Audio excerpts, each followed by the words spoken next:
everyone. This is from Arabambi. Anyway, this is from Arise TV. Arabambi is saying that he gives Peter Obi 7 days to retract alleged defamatory remark, and he also demands for 50 billion naira. According to Arise TV, Labour Party chieftain Abayomi Arabambi, more like Labour Party newsers, that's if he's still even in the Labour Party, has given Peter Obi 7 days to retract alleged defamatory remarks, apologize, and pay 50 billion in damages. The Southwest chairman of the Labour Party, Comrade Abayomi Arabambi, has served the former Labour Party presidential candidate, Peter Obi, a 7-day ultimatum to retract an alleged defamatory statement, issue a public apology, and pay 50 billion in damages to him or face legal action. So Arabambi wants to sue Peter Obi. Okay, but what I find a bit mischievous here is why in this day and time they are referring to him like as a former chieftain of the former presidential candidate of the Labour Party. He is the presidential candidate of the Nigeria Democratic Congress, right? There's a party currently on ground that he is part of. Then why is it that the newspaper, the media house, or rather Arise TV, is still referring to him as the former presidential candidate of Labour Party when he is a presidential candidate right now of the Nigeria Democratic Congress? You know, these are little things, but they mean a lot. And consistently, they've been deliberately, you see media houses are deliberately making this mistake, whether it's a mistake or deliberate sort of manipulation or whatever game, I don't know what it is. The demand is contained in a 13-page pre-action letter dated July 3, 2026, written by Neplus Ultra attorneys on behalf of Arabambi, the national vice chairman, Southwest of the Labour Party. If you look at this now, you say which Labour Party is he? There's also something that the media, keeps doing, which is to say that they're still giving even the people that are no longer in the party that have been removed or none of that. They're still giving them the title. They still bring them on to behave as if they are the leaders of that party.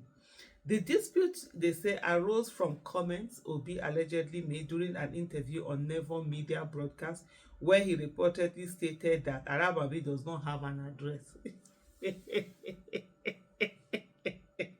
Arabambi does not have an address is what he's saying Peter Obi for.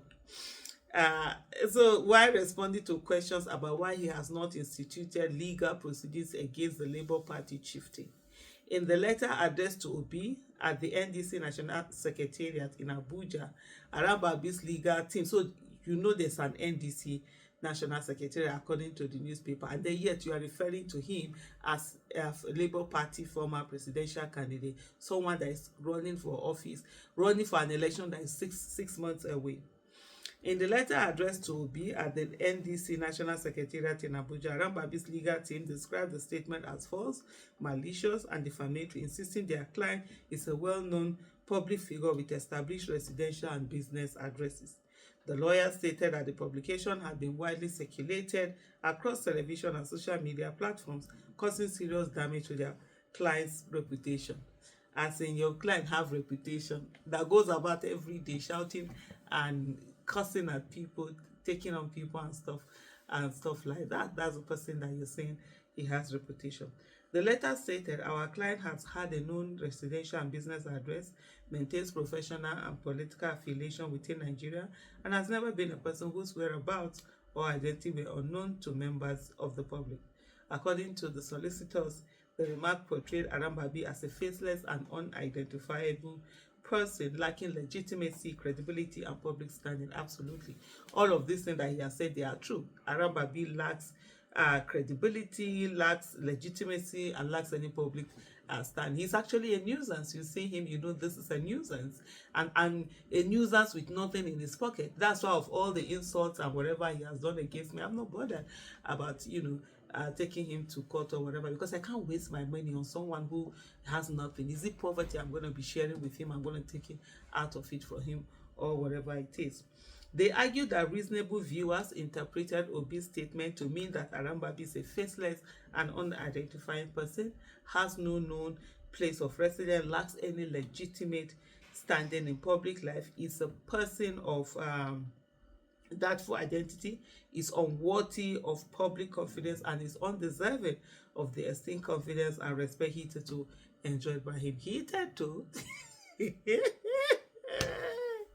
Oh my goodness. Hitherto, Arabambi has been a clown, and even up to now, he's still a clown. Nobody takes him seriously. Let me see. I'm gonna put a picture. I'm gonna put a picture here for you to see the one that Nigerians have been going at him. He apparently went to go and dye his hair, dye sideburns. Sure, if you see the way people have taken on those dyeing, people are saying that how are you going to take someone serious who is even dyeing his sideburns? But anyway, the legal team further maintained that the interview reached millions of viewers and was extensively republished across digital platforms, worsening the alleged reputational damage.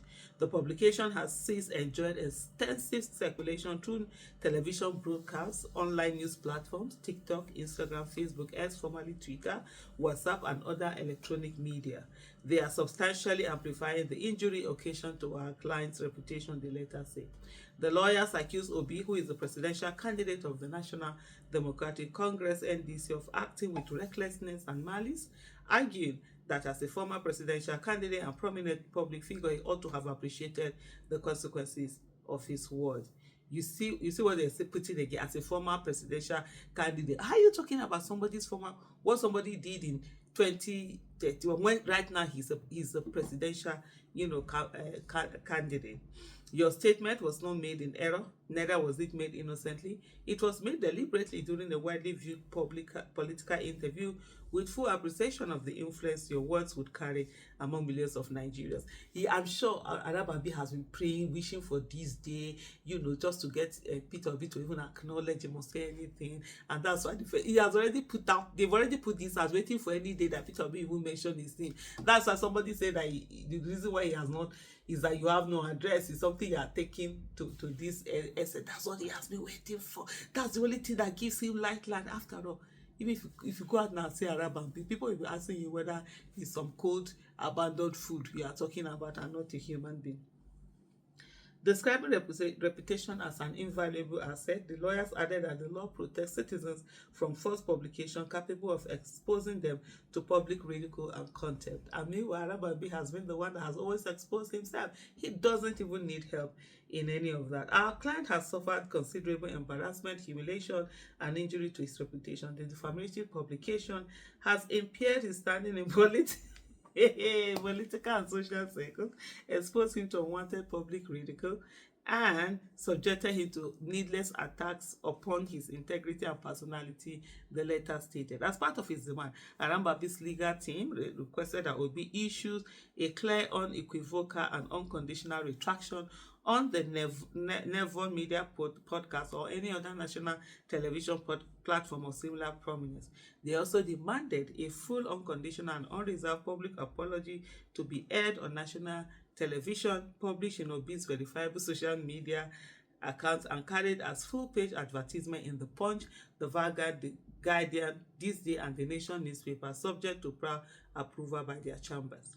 In addition, the lawyer demanded payment of 50 billion naira as compensation for the grave injury occasioned to his reputation, dignity, integrity, political standing, and public image. The letter further directed Obi to preserve all materials relating to the interview, including video and audio recordings, transcript, correspondence, digital metadata, and other social media posts, warning that any destruction or alteration of the evidence could be brought before the court. It warned that if Obi fails to comply within 7 days, legal proceedings will be instituted, seeking a declaration that the statement was defamatory, general, aggravated, and exemplary damages, a perpetual injunction restraining further publication of similar statements, interest on monetary awards, and the cost of litigation. The lawyer described the demand letter as Obi's final opportunity to resolve this matter amicably before court proceedings commence. James Showole, I think the person returned it. This is just one of those jokes that is just taking too far. But of course, Arabambi knows what he's doing. He's looking for this. This is his only way of being prominent, of being in the face of discussion coming on. I mean, oh, Peter Obi and Aisha Isufu stole money. Peter Obi and Aisha Isufu did this. Peter Obi and Aisha Isufu do that. It's no longer trendy for him. People are like, they've seen through that, and it's just like a clown, a dog who is barking in a market square.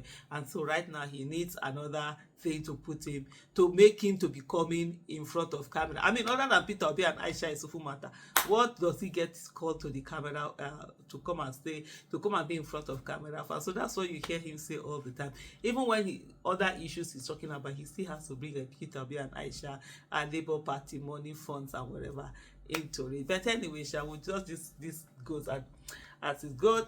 Peter Obi Kuma get lawyers that we handle the clownish whatever it is that they have. Thank you so much for watching. Bye.